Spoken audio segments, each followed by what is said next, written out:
challenge might be a confusion for the billing team to determine if an invoice is final for the award or just for the current period. So sometimes we will, when we are ready to submit a final invoice, we will send an email to the department administrators and the post award. And sometimes we will get a response back saying this invoice should not be a final because we are waiting for an amendment from the sponsor. And sometimes it's really, really hard for us to know this is going to be a final just for the project, this specific project, or this is going to be a final for the whole award. So sometimes we will not send a final invoice out. We will just send our invoice as a regular. And when we receive the amendment, now we will have a new speed type or new project number. So it's just really hard sometimes to determine if the final is, if the invoice is final for this specific project. So there's also risk of inconsistencies between financial reporting and final invoices.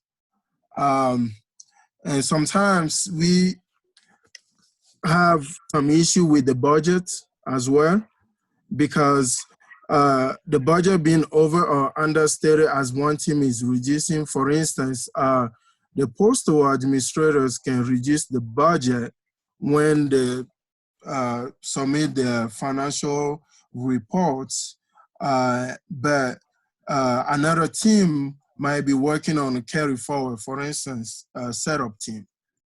So setup team might receive some, basically some amendment or some email from the department administrators on carry forward. So while they are doing that, this postal team might be reducing the budget. So it's just two different sections in OGC doing basically sometimes two different things, because we are not, we don't have all the information up front. So closer of award without the understanding that another year may still be awarded or project extended, causing rework and confusion. Like I mentioned before, sometimes we'll be closing out a project thinking that this is the last year, but again, we might receive, setup team might receive an extension, a new year being awarded, and then when we receive the extension, since postal basically already closed out that project, we will have to reopen the project, and this kind of cause a lot of rework and confusion. And this is the one that we always have in billing, which is a credit and rebill after the final invoice is submitted. Most of the time when we submit the final invoices, we also receive emails from post award department administrators saying that we need to include these activities, these charges need to be included on the final invoice, but they just didn't know that they have these charges before. Can we credit and rebuild the sponsors? So this sometimes cause a lot of issue, because we will have to go back to the sponsor and just ask them if they will pay the reverse invoice, because the one we originally sent was marked final. And sometimes the sponsor will say, yes, we will pay reverse invoice. Sometimes they will say no. Most of the times, if the revised invoice is going to be less than the original invoice, they are willing to pay. They don't have a problem with that. They always have a problem when the rebill is going to be more than what we originally submitted. So now I'm going to talk about the the advantages of the pilot. So this will implement a start to finish process where you will have a, a team who is doing your setup, the modifications, and a team who is doing your billing, a team who is doing your post-war duties and closeout. So it's always good because the department administrators are going to have a single point of contact. Because right now, the department administrators always contact the setup team. And after that, they will have somebody they will be working with in the billing team, and also somebody in the postal team, and probably someone in the closeout.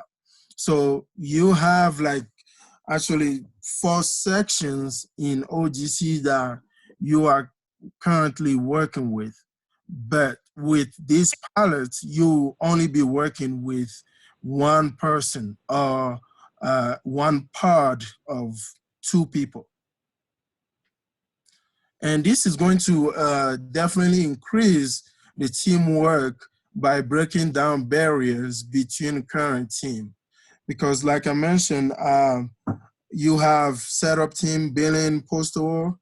Now we are just going to be doing all these activity in this pilot. So you'll be working, we will be working as a team. For instance, Kristen and Marcella will be working as a team.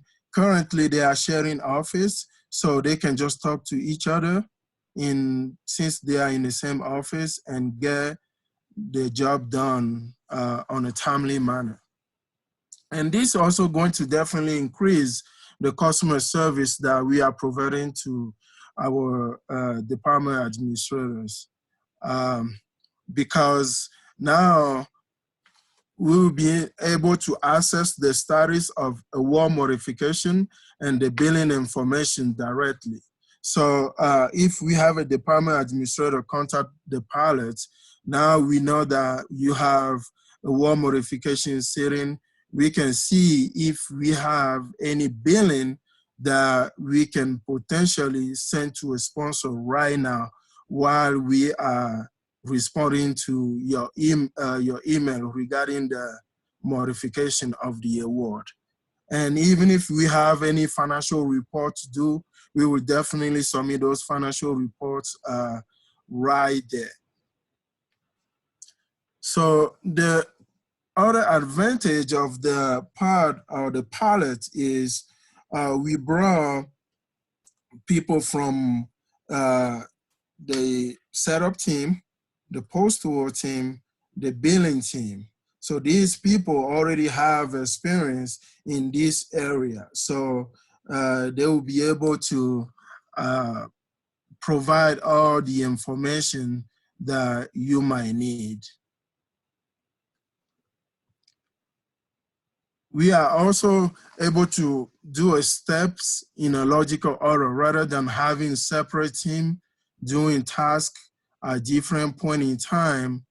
Now we are doing things, we have a streamlined process at this point from setting up the modification to closing out the contract.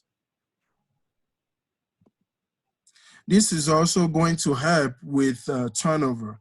Like I mentioned before, we have a part of 2 people working as a team. So let's say one person left the office or the university, at least you have another person who is always working on this project, who knows these projects and will be able to help you out with any questions and concern you might have. So I think I'm done if you guys have any questions. Hey, Kofi, there is a question on the chat. Do you have that open? Let me check that out.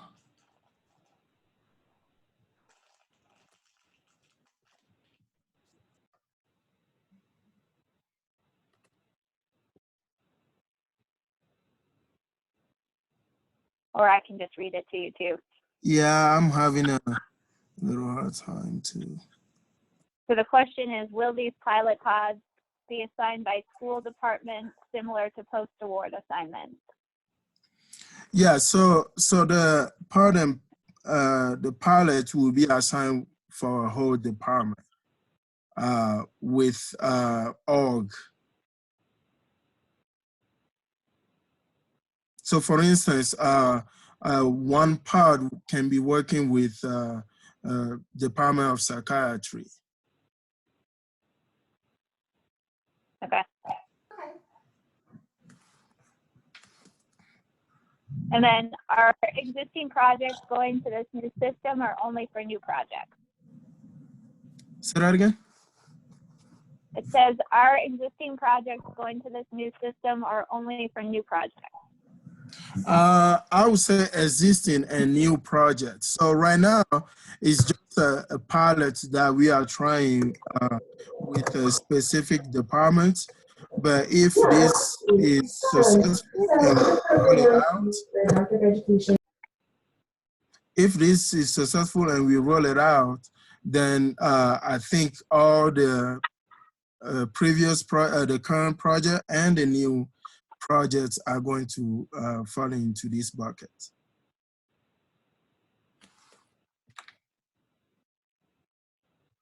Okay, and then does these pilots also include kids?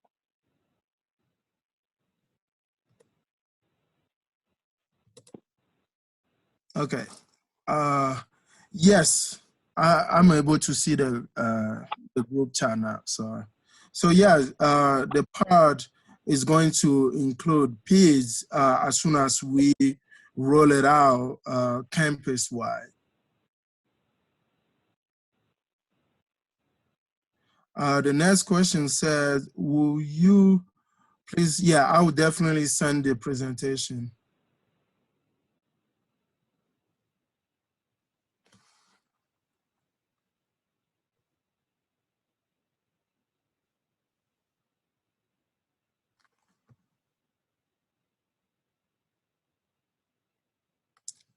So any other questions?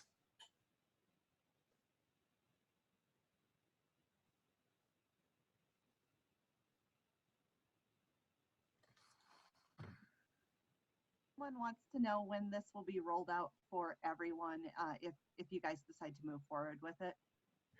So it's going to go for 1 year. So basically, if everything goes well and we are ready to roll it out to the whole campus, it might be basically February or March 2021.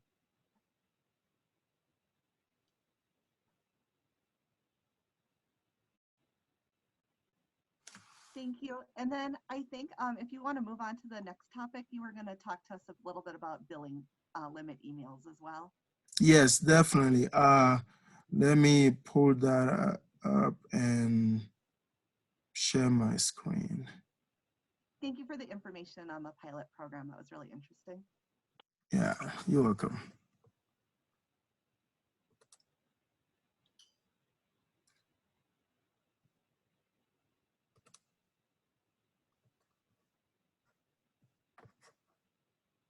So this is the email that the department administrators and OGC are going to be receiving from our URS grants team as soon as a project reach a billing limit. So currently, our billing team is sending out an email to the department administrators on a monthly or weekly basis as soon as the project reach the limits. And this is just something we do as we go. And you will receive this email from one of your billers. So, and we want to make sure that we have a system that will burst these emails out to you guys as soon as your projects reach the limit. And the reason we are doing this is because when a project exceeds the billing limits or the budget, we can no longer generate a correct invoice that properly balances salary and fringe or direct charges and F&A. So as soon as a project goes over the limits, the invoice that we produce through the system is no longer in sync, right? So, for instance, sometimes you have expenses. Let's say you post 10,000 in June, but those 10,000, out of those 10,000, you have 2,000 that is over the limits, right? So right now, we will not be able to invoice the full 10,000 because 2,000 is over the budget. And out of the 8,000 that we are able to invoice, sometimes as soon as we invoice that 8,000, we might have like 5,000 in salary and benefits and 3,000 in operating expenses and no F&A. So it is hard to get a correct invoice out of the system as when the project is over budget or over the limit. And it is important to know that 9.2 transaction-based bill does not give us the ability to pick and choose which transactions to bill in an effective manner. So it's going to be hard for us to invoice for things that we should be invoicing for because the system will not let us pick F&A, will not let us pick direct charges like salary and benefits. So therefore, going over the limits on cost reimbursable bill project can cause delay in billing for transactions that are within the limits until those over the budget are removed. So that's why most of the times when projects are over the limits, we will wait for the department administrators to work with the postal to remove those expenses and have the project under the limits before we can invoice it. So this email will be sent the same night a project reaches its limits and every 30 days thereafter. So as soon as your project reach the limits or you go over the limits, you will receive an email and you will receive a reminder 30 days every month. And the emails are going to go to the fiscal manager, fiscal staff, and OGC grant accountant. And if you have any question, let me know. Let me open the chat. Hi, Kofi. Do you know when this one is going to go live as well? Right now, we're still working on it, but I would say probably within a month. Okay. Yeah.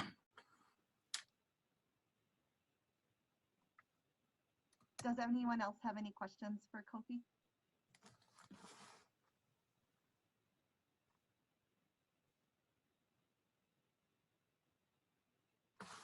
Okay. I think that's it. Thank you so much. Thank you for the information on the billing limits too. We'll be waiting for that to get rolled out. Yeah, no problem. And then I think TK was going to talk to us next about subcontracts and some subcontract frequently asked questions. Yes, so hello everyone. Also wanted to use this opportunity.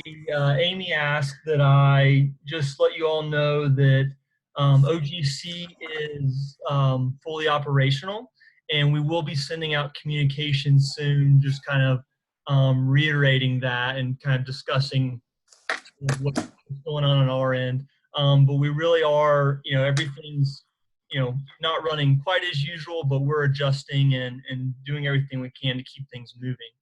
Also wanted to mention, I'm going to share my screen now. Also wanted to mention that we have our, on our website,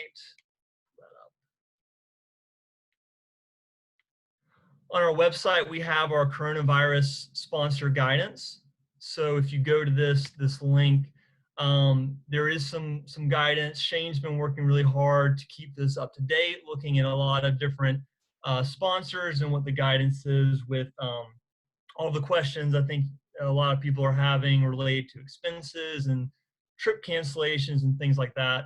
It looks actually like this was just updated. So it was, or just got updated recently. So if you haven't checked that out, please do. Some helpful information, and everything is just kind of changing pretty rapidly. So we're trying to digest as quickly as we can and then share that information to you.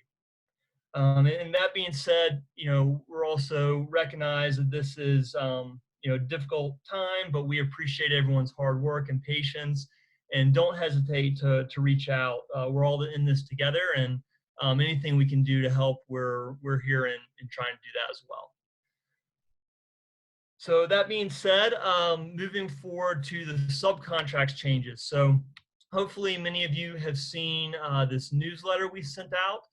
We had planned to do the subcontracts team talks on Tuesday, but we thought that was maybe a little bit much, given all the things that have been changing, really with Monday kind of being a big day for change. So we've pushed that to the 20th. Actually, that's not the 20th. It should be the whatever next Tuesday is. So the 24th. So it'll be on the 24th. I'll correct that. So if you're able to attend, great. We're going to try and record it as well. But we're going to go through all the changes, so it should be pretty helpful. Just high level on the changes, we do have a new form stack intake form for subcontract requests. We also have new subrecipient commitment forms, which includes a short form for FDP members. So we, as of August, joined the FDP clearinghouse, which allows us to take advantage of having access to information for other universities that are members of the FDP. So this really just allows us to do a little bit less in terms of requesting information from our subrecipients. We are also moving to a new policy to require commitment forms and risk assessment once a project instead of once a year. So instead of having, if you had, say, a 5-year NIH grant, instead of asking your subrecipients to commit or fill out a commitment form, once a year for those 5 years, you would just do it once at the beginning of the project. And then lastly, we are reviewing the PI signature on the subcontract. So hopefully some of you have seen this before, this survey. We're wanting to get feedback from departments on whether you would be supportive of removing the PI signature. When we first began implementing uniform guidance, and Amy and I were out doing some presentations, we asked for feedback from departments on whether they would like PIs to sign subcontracts. And at that time, the response was yes, that they wanted sort of that check for PIs to make sure that they sort of have documentation that the PI has reviewed and approved the subcontract. But looking at where we are now, it does seem to be a lot of times the PI signature that takes the longest in terms of getting the subcontract executed. So we're looking at whether departments are comfortable with removing this. We had a subcontracts working group with several departments involved, and did seem like there was a little more support for removing PI signature. There are a few options that we're looking at that could, if we do remove this signature, ways to send an automatic email to the PI and things like that. So you could please fill out that survey. And we are hoping to still implement all these changes by April 1st. So if you could fill out the survey by tomorrow, that will give us some time to make that decision and look at how we're going to roll things out. So I'm going to pull up the chat again and see if anyone has had any question. Can you send out a link to find the new forms? So in terms of the new forms, we don't have them up on the website yet. We have added a couple of forms. So I'm going to pull that up now and show you what we have. So we do have, if you go to the request forms, when you fill out the form stack, and we'll go into this in a little more detail in the team talks, but when you're filling out the form stack, there are a few forms that are slightly different, and those have been added here already. But we don't have the form stack links up yet. But we will have those all ready by April 1st. I should mention we're also looking at updating other process documents. So it's been a while since we've kind of had the subcontracts page updated. Our post-award team has a working group that's been working with our subcontracts team to create a few more current and also just more helpful documents that we're going to add to the website. This includes a process map. Here's just kind of a quick glance at it that goes through the process as a whole, also showing the responsibilities of the department versus the OGC subcontracts team versus OGC post-award and then OGC setups.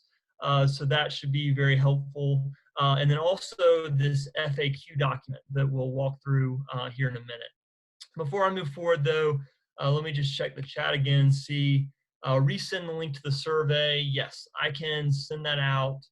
Actually, I'll send that out via chat because that would be easy to just copy and paste. So give me just a second.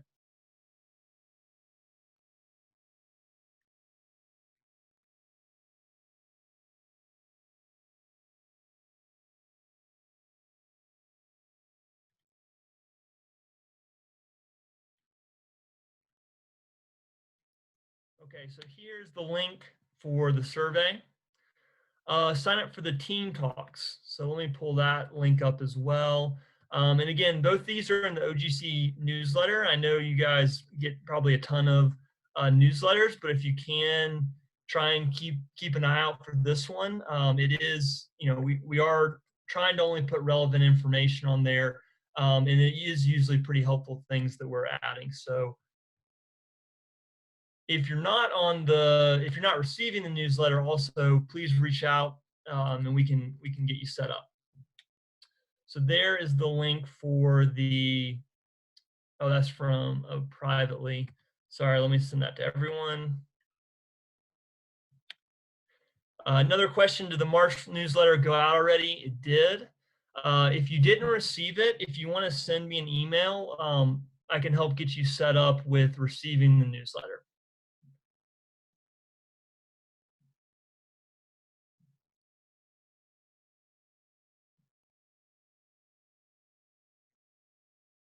Okay, another question. What is OGC's guidance on effort allocation on research grants during the epidemic? If research personnel are working from home and not able to conduct normal research duties, should they still be charged the grant? So I'm going to direct you to the website, and I'll send a link out for everyone as well. So please check out this link in the guidance here.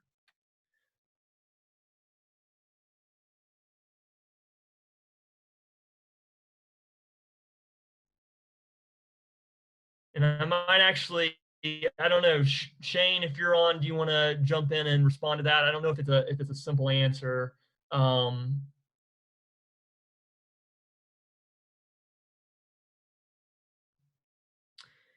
Did the survey link go to a private message as well? And it looks like it did. Let me send that out. I just resent it out, PK. Okay. Me. Okay, thank you. Mm-hmm. All right, so any questions about sort of the guidance that is out there, kind of high level? Okay, another one. Oh, Shane's responded. Thank you, Shane.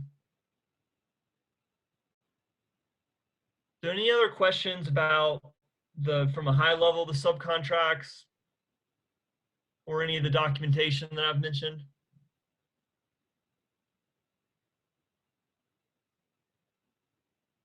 Okay, so I'm going to go ahead and move forward with the, looks like HRSA sent us guidance.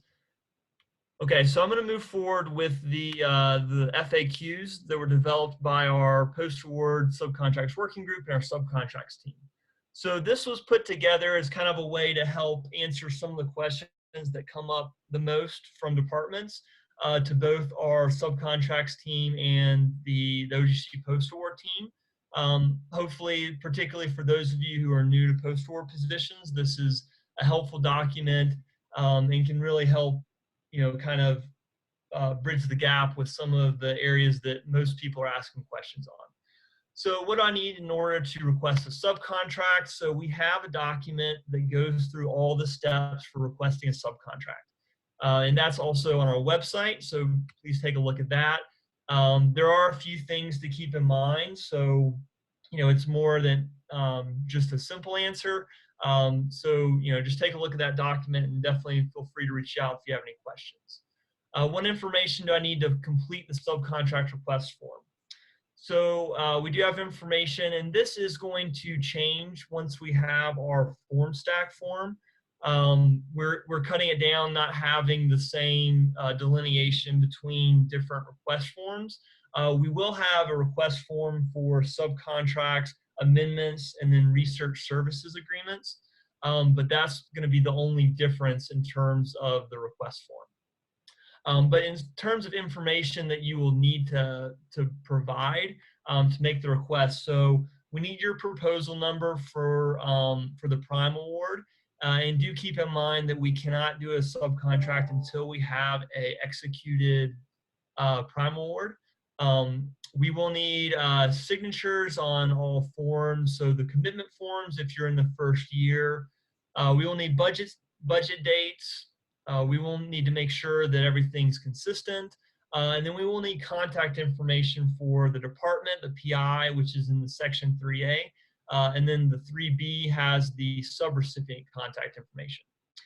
We also need a statement of work and then the budget. So there is some guidance that we have provided in terms of statement of work guidelines. Just in general, the more specific you can be in terms of statement of work, the better. One thing that we've seen kind of coming up more and more are issues with subcontractors who aren't performing. When we have these situations where we're trying to deal with maybe payment that we are trying to withhold from a subrecipient who's not performing, it makes it a lot more difficult if the scope of work is very broad, because we need to be able to make the argument that they have not done specific items in the statement of work. So if it's a 1 or 2 sentence statement of work that really doesn't tie into any specifics, they can really charge, particularly if it's cost reimbursable grant that's the prime, they can charge really anything that's going towards the scope of work. So again, just, hopefully not something that, you end up having to deal with, but we are seeing it more and more where RPIs are wanting to push back with subrecipients. So just something to keep in mind when you're completing a scope of work. So a few questions. So do these documents relate only to when the award's being set up and not the grant submission stage when the subrecipient commitment is being established? So good question. We are still have a process where you can get the commitment forms completed at the proposal stage or at the subcontracting stage. So our commitment forms, and the new ones as well, contain LOI language, so it can serve as both an LOI and a commitment form. So if you wanted to just go ahead and issue those instead of an LOI at the proposal stage, then you're already set up once you get to the subcontract stage with your commitment forms. However, we do also allow you, if you'd like, to just do an LOI at the proposal stage and then deal with the commitment form once you get to the subcontracting stage.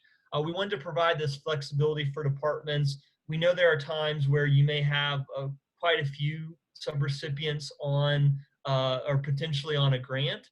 We've seen 20, 30, some even higher than that. And it may be kind of burdensome, particularly if you don't think that you're very likely to get that grant. So we wanted to provide that flexibility sort of depending on what situation you're in. I will say though, going forward, with the shorter forms, it should be less burdensome in terms of what's having to be filled out. So it may make sense to just do the commitment form / LOI at the start, since particularly with FDP members, it's really just a one-page form. So it's not much more burdensome than an LOI.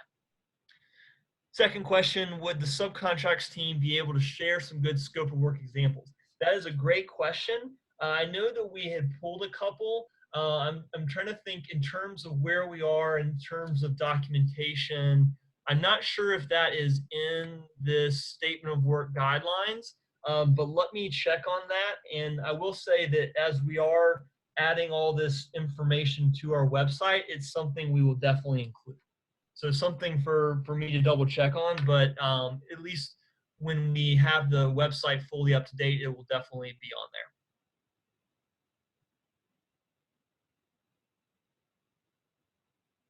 And then, okay.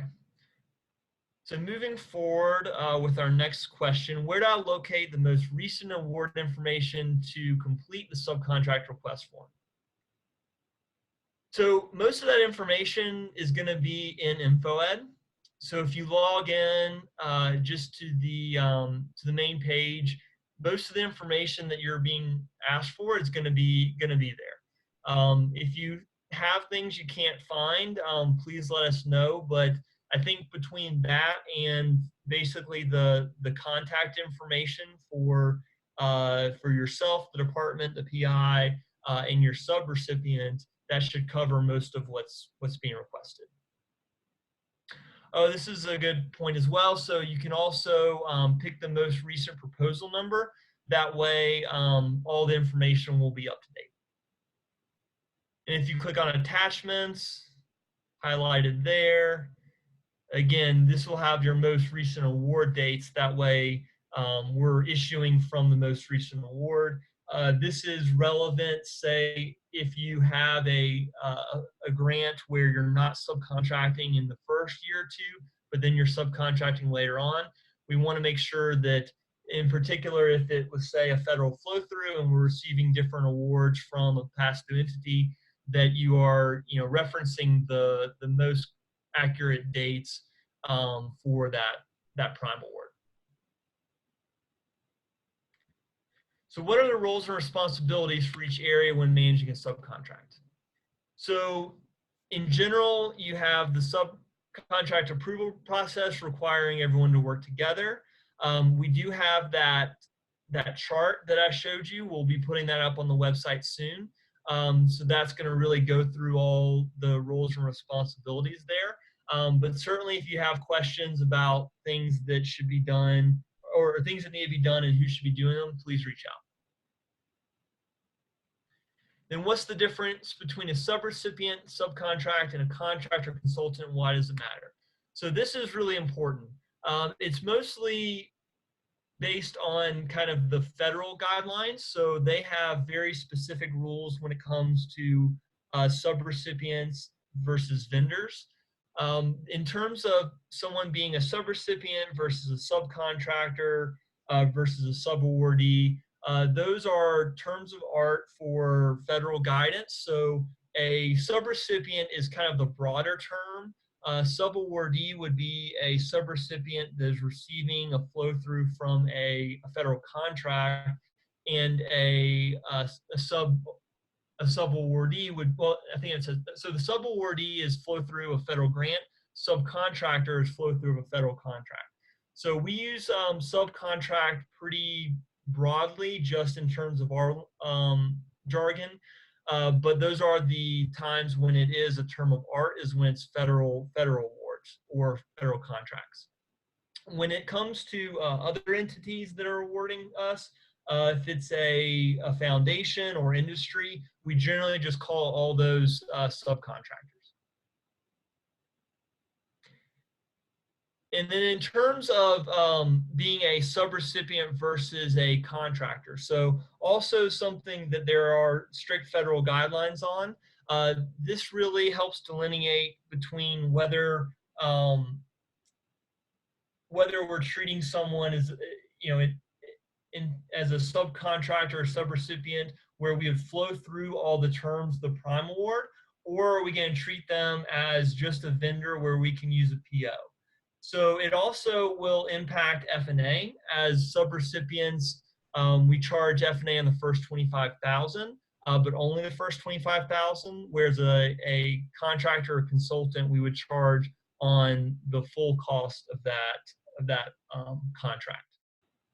But also with regards to the contract terms, we're going to put in a lot more with a subcontractor or subrecipient than we would with just a contractor, because this is for a scenario where we're working with a PI at another university. They're performing research for us, so we want to make sure that we're discussing things like IP, publication.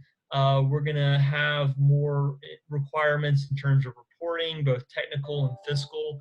So just keep in mind, there's a lot more that goes into the contract if it's a full subcontract versus a consultant. There is guidance. In general, we follow the federal guidelines when we're making a decision if someone should be a contractor or consultant versus subrecipient. There's a little more flexibility if the prime awardee or the prime grantor is not federal. So if it's the state or foundation or industry, a little more flexibility. But for all the things I mentioned before with what we're putting into the contract language, those kind of apply across the board. So we are trying to stay consistent with how we're making that decision, and it really just makes sense to follow the federal guidance. So I've gone through a number of things. I'm just going to check in with chat and see if anyone has any questions. Okay, so regarding the budget dates, what if a prime awardee or a prime award is a 5-year project, but the subaward begins in year 3? Do you submit a subcontract request form in the initial year or wait for budget year 3? You can just wait for the year 3. You don't have to submit anything. If you know at the very beginning of your project when you're doing the proposal that you're going to have a subcontract in year 3, it would still be helpful to provide that information in your proposal documentation. But if you don't know till year 3 and year 3 comes and all of a sudden you have a subcontract you didn't know you need, it's fine to just provide that information then. And then where can we find the document you're going through, subcontract FAQ? So we haven't uploaded this to the website yet, but we will be doing that soon. Also to note, we are moving from our current website to Sitefinity. I think everyone probably is working through that as well. I believe the goal is to do that by June of this year. Not sure how all the COVID-19 changes will affect that timeline, but we will make sure, in particular, by the time that we switch over to Sitefinity, that we have all this new documentation on the website. But we will be trying to add that as well in the meantime. Some of it in the meantime. All right, so a few more of these, and then we're getting a little close on time, but I'll go through as many as I can. So my award includes a subcontract. How does this impact my routing form and budget submitted to OGC?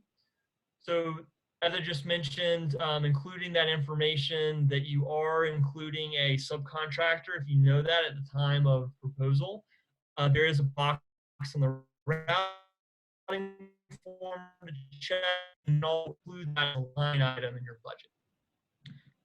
What account code should I use to differentiate between the first 25,000 and greater than 25,000 expenditures? So this comes up a lot, and here is a list of the account codes.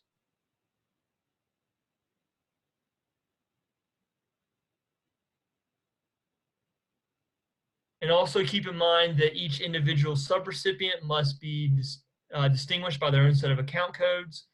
And then a good example here, you're working with two subrecipients, A, B, C, and X, Y, Z. In order to properly track, each one must have their own account codes. And then how do I create a requisition for a subcontract? So this would be creating a requisition in Marketplace. We do have a step-by-step guide. We are also looking at adding a training to our financial administration workshop to go over, to really do a hands-on walkthrough of creating an SPO in Marketplace. So particularly if you're new to post-award or to really whatever department position you're in where you're doing this, if you want to attend that training, that would probably be very, very helpful. But we do have this step-by-step guide in a PDF form that you can look at as well. And then lastly, what prime terms, conditions flow down. So we take the stance of flowing down all prime award terms and conditions. There are times where, if it doesn't make sense to flow down some of the terms, we can look at that. There are times where a subrecipient may push back and say, look, you're flowing down some of these terms that don't apply. If they truly don't apply, we can look at removing them. But in order, just for efficiency's sake, and really it's kind of a more conservative stance that we're making sure that our subrecipients follow everything they need to, we are currently flowing down all prime award terms and conditions every time we do a subcontract. So we're getting fairly close to time, and that's all the FAQs. Let me just check on chat. So the subcontract info ed routing will not be detailed anymore. So I'm not quite sure. Are you meaning the proposal routing? Or do you mean the request form when you're requesting a subcontract?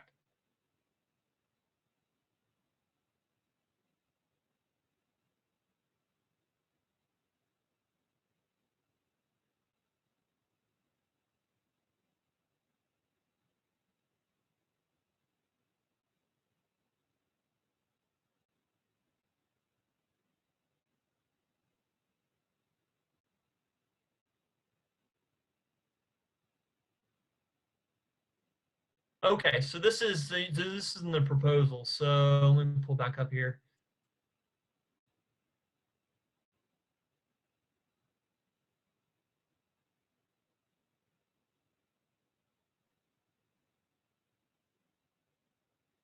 I'm trying to pull up your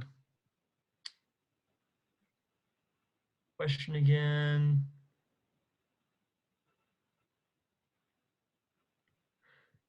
No, you should still provide a detailed one. I think this example just didn't. I guess it's probably not the end of the world if it's not detailed at this point, but if you have it broken out, and actually I would think that it should be broken out. I'll look into why this example was not, but it should actually be broken out at this stage as well, because we'll want to look, the pre-award team would want to look at the subcontract budget as well and make sure that all the costs are done correctly. So I would say have it be broken out, and we'll have this example fixed.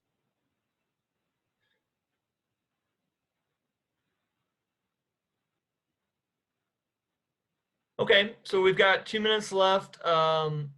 If there are other questions, feel free to reach out. But again, we have the full subcontracts team talks on Tuesday, and we'll go through a lot of the changes. And really, it's an open forum for any just general questions.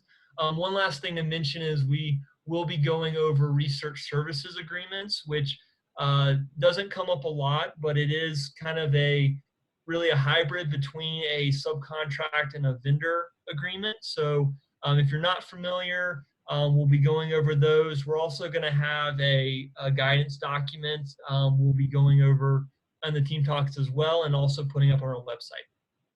And then what time is the team talk? Let's see.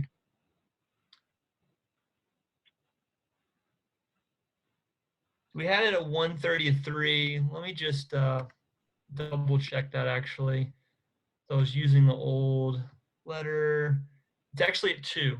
So it's at 2 on Tuesday, the 24th.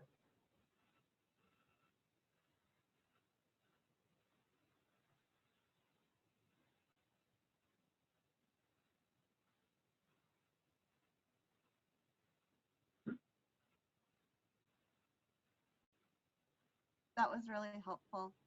I think that kind of wraps up our RAIN meeting for today. Does anyone else have any questions? Thank you for attending.